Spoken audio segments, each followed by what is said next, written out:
बताते हैं बांसवाड़ा से, जहां पर थाने के बाहर धरने पर बैठे विधायक कैलाश मीणा गढ़ी थाना अधिकारी रोहित कुमार पर गंभीर आरोप लगाए हैं। परतापुर और मोर गांव के मामले में कार्रवाई नहीं हुई। कार्रवाई नहीं होने पर विधायक थाने पहुंच गए। पुलिस से संतोषजनक जवाब नहीं मिलने पर धरने पर बैठ गए। गरीब आदिवासियों को परेशान किया जा रहा है, ये कहना है विधायक कैलाश मीणा का। गढ़ी थाना पुलिस पर दलालों की दलाली का आरोप भी लगाया गया। विधायक कैलाश मीणा धरने पर बैठ गए आरोपों को लगाते हुए। तस्वीर आपके सामने है। थाने के बाहर धरने पर इस वक्त विधायक महोदय बैठे हुए हैं, कैलाश मीणा हैं। और दरअसल अपने दर्शकों को बता दें कि जो गढ़ी के थाना अधिकारी हैं रोहित कुमार, उनके खिलाफ गंभीर आरोप लगाए गए हैं। परतापुर और मोर गांव के मामले में कार्रवाई नहीं होने पर नाराज विधायक बैठ गए। आकाश हमारे संवाददाता इस खबर पर ज्यादा जानकारी के साथ जुड़ गए। आकाश, किस बात की नाराजगी है विधायक महोदय की, और इतने गंभीर आरोप थानाधिकारी पर, क्या इसमें कोई गंभीरता, कोई सच्चाई भी नजर आती है?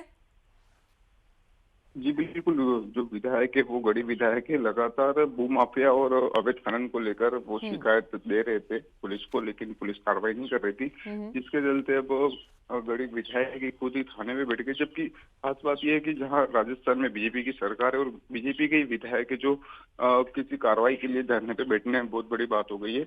और साथ ही जो जो लगातार अवैध खनन और उसकी शिकायत को लेकर थानाधिकारी को अवगत करा रहे हैं, लेकिन कार्रवाई न करने को लेकर इस बार वो धरने पे बैठे। और साथ ही जो रोहित कुमार हैं थानाधिकारी, उन्होंने ये जवाब दिया है कि हमने उच्च अधिकारी को जानकारी दे दी है और जल्दी उनके निर्देश पर उचित कार्रवाई की जाएगी।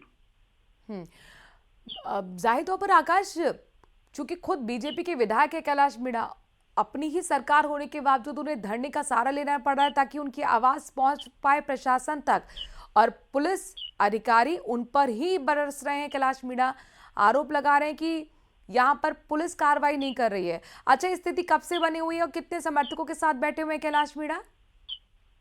ये बिल्कुल, ये करीब 50-60 जो लोग हैं वो साथ में भी हैं। और जो धरना है वो कल भी थाने में गए थे और उसके साथ ही ये बात बताई जा रही है, कल भी गए थे। और जो भू माफियाओं और अवैध खनन की जो साठगांठ है उसको लेकर इन्होंने पुलिस पर आरोप लगाया कि पुलिस इनके साथ मिलकर लगातार ये भू माफियाओं के साथ जो अवैध खनन भी हो रहा है और उसमें पुलिस भी सम्मिलित है। जो हम शिकायत दे रहे हैं उस पर कार्रवाई भी नहीं कर रही है और साथ ही कोई संतोषजनक जवाब दे रही है। आकाश, बड़ी बात यह है, चाहे टोंक का इलाका हो, नागौर का इलाका हो, वहां पर तो हमने ये तक देखा था कि जो ट्रक है वो लोगों को तक कुचल दे रहे हैं, ग्रामीणों को धरना करना पड़ रहा है। अब यहाँ पर देखिए बांसवाड़ा में स्थिति आ गई है कि ग्रामीण छोड़िए, अब खुद विधायक भी बैठ जा रहे हैं धरने पर और कह रहे हैं कि भाई हमारी सुनवाई करो। यहाँ पर अवैध जो खनन माफिया उनके खिलाफ कार्रवाई क्यों नहीं हो रही? ये बताइए कि आखिरकार ग्रामीणों का क्या सहयोग मिल रहा है कैलाश मीणा को? वहां के जो लोकल लोग हैं, ग्रामीण हैं, वो इस अवैध खनन माफिया को लेकर क्या कहते हैं? जी बिल्कुल, ये परतापुर और मोर गांव में जो अलग अलग मामलों में जो शिकायत विधायक के पास आई थी, जिसको लेकर यहाँ जनता भी उनके साथ में है और जो शिकायत लेकर ये थाने में भी गए थे, लेकिन उनका जवाब नहीं मिला। इनके जो वहाँ स्थानीय लोग है वो भी विधायक के साथ खड़े हैं और जो उचित कार्रवाई के लिए मांग के लिए लगातार ये विधायक साथ चल रहे हैं। अच्छा, कैलाश मीणा कह रहे हैं कि गरीब आदिवासियों को परेशान किया जा रहा है। किस तरह की परेशानी हो रही है आदिवासियों को यहाँ पर, और कौन कर रहा है परेशान? विधायक का कहना है कि जो ये पुलिस पर आरोप लगाया इन्होंने कि छोटे छोटे मामलों पर आदिवासियों को पकड़कर पूछताछ की जाती है और साथ ही अन्य कई चीजों को लेकर पुलिस पे इन्होंने भी आरोप लगाए हैं। आप आदिवासी को परेशान कर रहे हैं, लेकिन जो भूमाफिया है उन पर कार्रवाई नहीं करते हुए जो आदिवासी, गरीब आदिवासी है, उनको आप परेशान करें, इस तरह का विधायक का कहना है। और इन गंभीर आरोप पर थाना अधिकारी की तरफ से कोई सफाई नहीं, इस मामले में कुछ नहीं बताया। इस मौके पर आपको रोकना चाहेंगे आकाश? खुद हमारे साथ एसपी महोदय जुड़ गए हैं, हर्षवर्धन जी। कैलाश मीणा विधायक खुद थाना अधिकारी पर यह आरोप लगा रहे हैं कि कार्रवाई नहीं की जा रही है, गंभीर मामलों में भी कार्रवाई नहीं हो रही, और यहां तक कि जो आदिवासी हैं गरीब, उनको परेशान पुलिस कर रही है। जो एमएलए साहब ने जिन पॉइंटों पे बात रखी है उसके संदर्भ में जांच करा रहे हैं। अगर ये बात में सही पाई जाती है तो डेफिनेटली इसमें कार्रवाई की जाएगी। आपके पास किस तरीके की शिकायतें आई हैं अभी तक विधायक महोदय की तरफ से? जी, उनके तरफ से यही शिकायत आई है कि एक दो जो इन्वेस्टिगेशंस हैं वो टाइमली नहीं हुए हैं। हाँ। और उन पे जो कार्रवाई जो अपेक्षित थी वो अभी तक नहीं हुई है, तो उसी के संदर्भ में जांच कर रहे हैं और सही कार्रवाई जल्दी कराई जाएगी। जी, न्यूज 18 राजस्थान के पास जानकारी ये है कि गढ़ी थाना अधिकारी रोहित कुमार पर भी गंभीर आरोप लगाए गए हैं। परतापुर और बोरगांव के मामले में कार्रवाई नहीं हुई है, ये कह रहे हैं कैलाश मीणा। अब थाना अधिकारी पर ही आरोप लगे हैं। जी, जो आरोप लगे हैं उसके संदर्भ में भी हम जांच करा रहे हैं और अगर वो सही पाए जाते हैं तो डेफिनेटली कार्रवाई होगी। कब तक एक्शन होगा हर्षवर्धन जी? इसमें जल्दी टाइमली एक्शन होगा और जांच जल्दी पूर्ण करा के इसको हम करेंगे। बहुत बहुत शुक्रिया हमसे जुड़ने के लिए हर्षवर्धन। एसपी बांसवाड़ा हमारे साथ खुद जुड़े हुए थे और यहाँ पर भरोसा दिया गया है कि जो भी शिकायतें पहुंची उसकी जांच कराकर आगे एक्शन लिया जाएगा। चूरू जिले के रतनगढ़ क्षेत्र के भानुदा गांव में क्रैश हुए जगुआर फाइटर प्लेन को लेकर कार्रवाई जारी है। भारतीय वायुसेना की टीम लगातार दूसरे दिन भी मौके पर मौजूद है। क्रैश साइट के प्लेन के मलबे को इकट्ठा किया जा रहा है। आपको बता दें कि 9 जुलाई को एक जगुआर लड़ाकू विमान रूटीन ट्रेनिंग मिशन के दौरान तकनीकी खामी के चलते क्रैश हो गया था। हादसे के बाद इलाके में सर्च ऑपरेशन चलाया गया, जिसमें कल जाकर ब्लैक बॉक्स मिला। अब एयरफोर्स की तकनीकी टीम मलबे को संरक्षित करके आगे की जांच के लिए इसे संग्रहित करेगी और इसमें इस्तेमाल करेगी।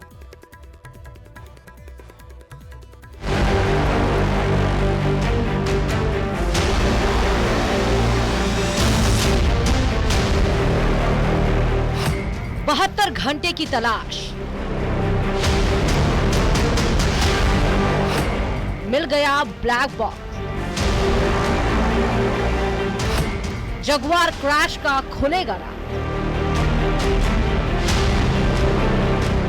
हादसा कितना भयावह रहा होगा। पलक झपकते ही सब राख हो गया, खाक में मिल गया। परेशान करने वाली ये तस्वीरें 9 जुलाई बुधवार को चूरू के भानुदा गांव से दोपहर करीब 12:40 पर गांव के ऊपर से गुजरते समय प्लेन ने अपना नियंत्रण खो दिया। नीचे गिरते ही विमान छोटे छोटे टुकड़ों में टूट गया और आसपास के खेतों में आग लग गई। चारों ओर मलबा बिखर गया। क्रैश वाली जगह से 2 शव बरामद हुए। फिर तलाश शुरू हुई उस ब्लैक बॉक्स की, जिससे हादसे के सारे राज अनबॉक्स हुए। इस ब्लैक बॉक्स की तलाश करीब 1 किलोमीटर से ज्यादा इलाके में की गई। हेलीकॉप्टर और ड्रोन की मदद ली गई। गुजरात से स्पेशल टीम को बुलाया गया। आखिरकार ये ब्लैक बॉक्स करीब 72 घंटे बाद प्लेन क्रैश होने वाली जगह से 200 मीटर की दूरी पर दोपहर करीब 1 बजे एयरफोर्स और गुजरात से आए हिंदुस्तान एयरोनॉटिकल लिमिटेड के इंजीनियर्स को मिला। इस ब्लैक बॉक्स में सभी तकनीकी जानकारियां मौजूद हैं, जिसे लैब में डिकोड किया जाएगा।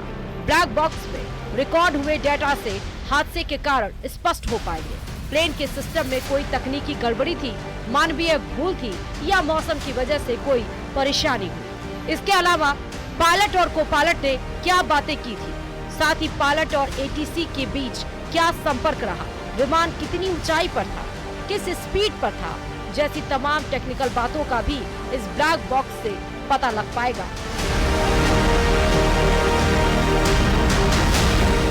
न्यूज 18 राजस्थान के लिए चूरू से मनोज कुमार शर्मा की रिपोर्ट।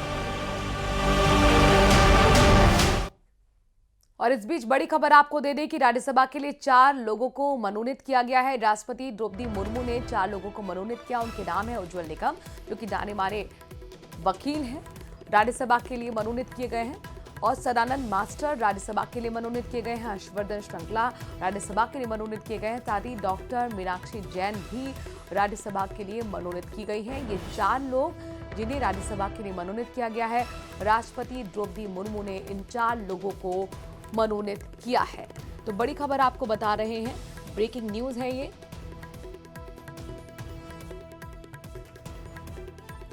उज्जवल निकम कई हाई प्रोफाइल आपराधिक मामलों में सरकारी वकील रह चुके हैं, जिनमें 26/11 मुंबई हमले का केस भी उन्होंने लड़ा था। और जाहिर तौर पर हर्षवर्धन श्रृंखला भारत के विदेश सचिव रह चुके हैं और विदेशी नीति के क्षेत्र में उनका लंबा अनुभव रहा है।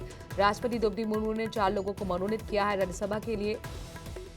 इतिहासकार हैं डॉक्टर मीनाक्षी जैन और केरल के सामाजिक कार्यकर्ता सी सदानंद मास्टर इसमें शामिल हैं। तो राष्ट्रपति द्रौपदी मुर्मू ने राज्यसभा के लिए 4 नए सदस्यों को मनोनीत किया है।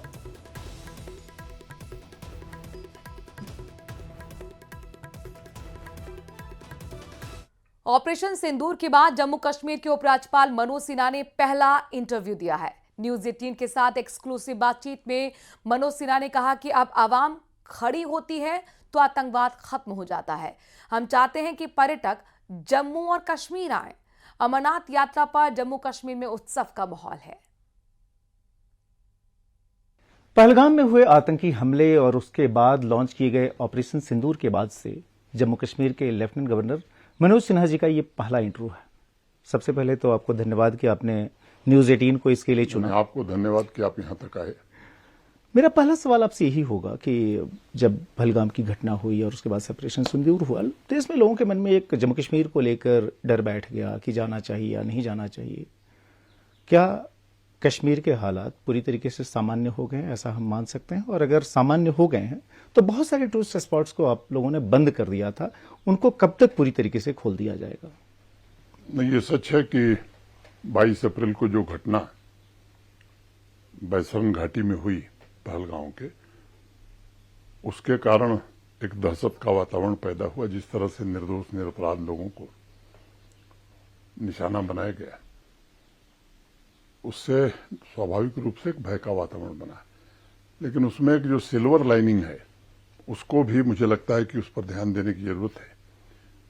शायद 50 वर्षों में पहली बार जम्मू कश्मीर की आवाम स्वतः स्फूर्त स्पॉन्टेनियस जिस तरह से आतंकवाद और खासतौर से पाकिस्तान समर्थित आतंकवाद के खिलाफ उठ के खड़ा हुआ है, इसे मैं एक बहुत शुभ संकेत मानता हूं। दुनिया भर में जहां भी इस तरह के आतंकवाद की घटनाएं होती हैं या कॉन्फ्लिक्ट जोन जिन्हें हम कहते हैं, जब आवाम खड़ी होती है तो मुझे लगता है कि आतंकवाद भी खत्म होता है। Security forces, Jammu Kashmir police ने बहुत ही सराहनीय काम किया है यहाँ। मैं उस आंकड़े पर बाद में आऊंगा। सामान्य तौर पर एक धारणा यहाँ थी कि टूरिस्ट को कभी अटैक नहीं किया गया था आतंकवादियों के द्वारा। अधिकांश जो प्रमुख पर्यटक स्थल हैं वो वहां सुरक्षा बल पर्याप्त संख्या में है। ये जो घटना जहां हुई वहां एक सरकारी कमरा भी नहीं है। कई लोग सवाल उठाते हैं, उस बहस में मैं नहीं पढ़ना चाहता हूं। उसके बाद एक सिक्योरिटी रिव्यू में फैसला किया गया था कि फिलहाल के लिए ऐसे टूरिस्ट स्पॉट जहां हम सुरक्षा नहीं दे पा रहे हैं उसको थोड़ी देर के लिए बंद करते हैं। लेकिन उसमें से अधिकांश हमने फैसला करके खोल दिया है। कुछ स्थान बचे हैं। जिस दिन हमने रिव्यू करके 15 या 16 स्थान खोले थे, उस दिन हमने कहा था कि फेज वाइज जो बाकी स्थान है वो भी खोल दिए जाएंगे। लेकिन ये जरूर तय किया है कि जहां भी पर्यटक स्थल है, पर्यटकों को जाने की अनुमति जहां मिलेगी, वहां सुरक्षा बलों का चाक चौबंद प्रबंध है, ये जरूर किया जाएगा। अभी श्री अमरनाथ जी की यात्रा चल रही है। कुछ दिन बाद फिर रिव्यू करके जो बाकी स्थान है उन्हें भी खोलने की कोशिश। गंगानगर से बड़ी खबर आपको बताते हैं, जहां पर पुलिस का एक्शन देखने को मिला है। ड्रीम होम के सभी फ्लैट पर रेड मारी गई। पुलिस की टीम ने कई संदिग्धों को पकड़ा। कुछ दिन पहले एमडी ड्रग्स की फैक्ट्री पकड़ी गई थी और उसी के बाद ये एक और बड़ा एक्शन जिसकी चर्चा श्रीगंगानगर में हो रही है। ड्रीम होम के सभी फ्लैट पर रेड मारी गई है। पुलिस की टीम ने साथ ही जानकारी मिल रही कि कई संदिग्धों को डिटेन भी किया है।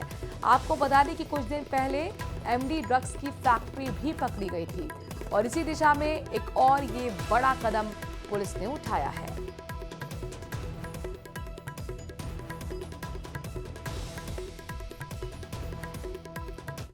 बात अब पंचायत निकाय चुनाव की करते हैं। प्रदेश में पंचायत निकाय चुनाव में देरी पर कांग्रेस अब सरकार को घेरने में कोई मौका नहीं छोड़ रही। हर मौके पर चुनाव को लेकर बीजेपी सरकार पर सवाल उठा रही है, तंज कस रही है। इस रिपोर्ट में देखिए।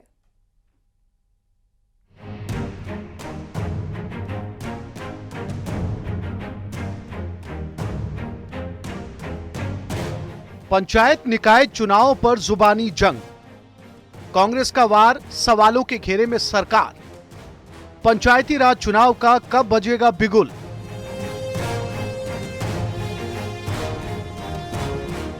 लोकतंत्र की नींव कहे जाने वाले पंचायती राज और नगरीय निकाय चुनाव की प्रदेश में अभी तक घोषणा नहीं हुई है, जिसको लेकर सियासत गर्म है, विपक्ष हमलावर है। पंचायती राज और नगरीय निकाय के चुनाव में देरी पर सवाल उठा रहा है। पूर्व सीएम अशोक गहलोत, कांग्रेस प्रदेश अध्यक्ष गोविंद सिंह डोटासरा समेत कांग्रेस के दिग्गजों ने खुद इसकी जिम्मेदारी संभाल रखी है। पंचायती राज और निकाय चुनाव को लेकर गहलोत ने सरकार पर निशाना साधा।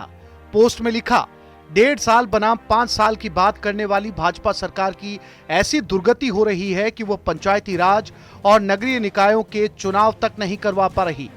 संविधान के अनुच्छेद 243 में स्पष्ट लिखा है कि पंचायती राज के चुनाव हर 5 साल में करवाए जाएंगे।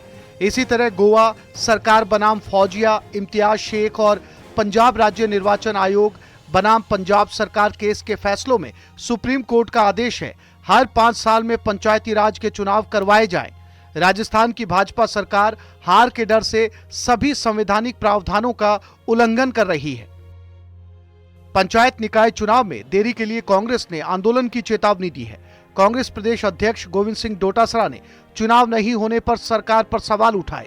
तंज कसते हुए कहा, राज्य सरकार चाहती ही नहीं कि नगर निकाय के और पंचायत राज के चुनाव कराए जाएं। इससे बड़ी तो कोई शर्म की बात सरकार के लिए हो नहीं सकती, इससे बड़ी कोई संविधान के उल्लंघन की बात कोई हो नहीं सकती कि जब एक इंडिपेंडेंट बॉडी जो चुनाव कराता है, वो चुनाव कराने वाली ये संस्था कह रही है कि बार बार बहाने बना रहे हैं, चुनाव नहीं करा रहे हैं। कि पंचायत चुनाव में देरी क्यों हो रही है, इसके पीछे क्या वजह है, ये आपको बताते हैं। एक राज्य एक चुनाव की योजना पर काम। सभी स्थानीय निकायों में एक साथ चुनाव होंगे। वार्डों का पुनर्गठन हो रहा है, जो लंबी प्रक्रिया है। नवंबर 2025 में निकाय चुनाव कराने की योजना, इस कारण चुनाव प्रक्रिया में देरी हो रही है। इधर बीजेपी ने कांग्रेस के सभी आरोपों को खारिज कर दिया है, लेकिन चुनाव में देरी पर कांग्रेस लगातार सवाल उठा रही है। मांग कर रही है कि सरकार चुनाव की तारीख घोषित करे और लोकतंत्र की गरिमा बहाल करे। Bureau report, news 18 Rajasthan.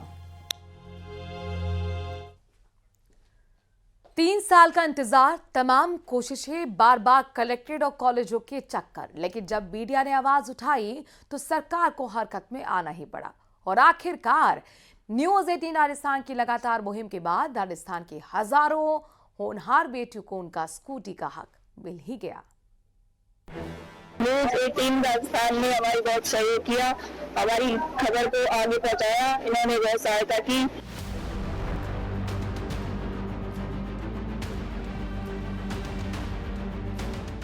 इंतजार खत्म, गुहार पूरी। न्यूज़ 18 की मुहिम लाई रंग, बालिकाओं को मिला हक। 3 साल से हजारों मेधावी बालिकाओं को जिस घड़ी का इंतजार था, आखिरकार वो घड़ी आ गई। उनका सपना अब पूरा हुआ। उनके चेहरों पर मुस्कान है। उनकी इस मुस्कान के पीछे वजह बना न्यूज़ 18 राजस्थान, जिसने बालिकाओं की आवाज उठाई, जिससे प्रदेश की 25,000 बालिकाओं को उनका हक मिल रहा है।